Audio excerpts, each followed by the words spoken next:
Early voting is underway this morning in Maryland, where there's a fascinating congressional race to watch. Former U.S. Capitol Police officer Harry Dunn, who became a national figure and a celebrity of sorts after January 6th, is on the ballot.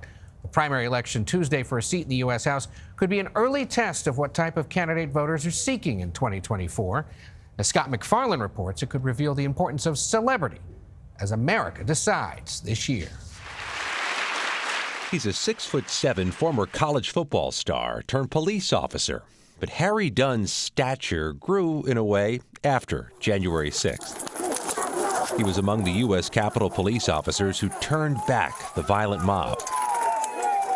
Do you swear or affirm that the Then he made a different type of stand. There was an attack carried out on January 6th, and a hitman sent them. Dunn testified at a nationally televised hearing of the House January 6th committee, denouncing those in Congress spinning conspiracies about the insurrection and the 2020 election.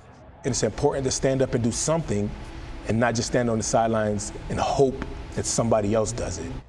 Dunn later left the force and wrote a book and became a fixture on TV. On Tuesday, Dunn is running for the Democratic nomination for a seat in the U.S. House, representing Maryland. You've been critical of some of the members of Congress who still deny the 2020 election and who call the January 6th defendants hostages. You think you can work with them? We're not able to work together. It won't be because of me. Now, being able to have a seat at the table, I could do something about it, and I could be in the rooms, in those discussions. I'm Harry Dunn. Dunn has never run for office before, but he's parlayed his activism and his recent fame into a gold mine, raising $4 million. Leaning into his service on January 6th. I don't think I can fix it alone, but I think I can bring a very unique perspective to it. He's now a front-runner and a target for the nearly 24 other Democrats seeking the nomination, including Annapolis, Maryland state legislator Sarah Elfreth, who has a formidable, though more traditional, political resume in 6 years in the state Senate. And that's because I keep my head down, I focus on working with my colleagues, I focus on finding common solutions to the problems that we have. I'm not really a flashy candidate. She has a history of bipartisan bills and a post on the state budget committee, but not the type of national visibility that comes from the cable TV circuit. Absolutely. Someone said I didn't have quite the star power of my opponent.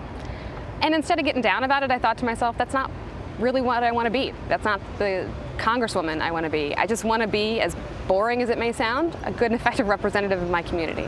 As for Harry Dunn, he's secured some high wattage endorsements, including from members of Congress he helped protect on January 6th.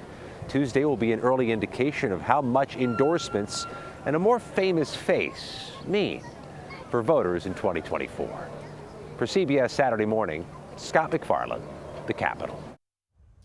I can't ever see a political piece talking about name recognition and not think of Eddie Murphy and The Distinguished Gentleman. Please tell me you know that movie. Yeah. Find it if you haven't. I mean, Scott's onto something there.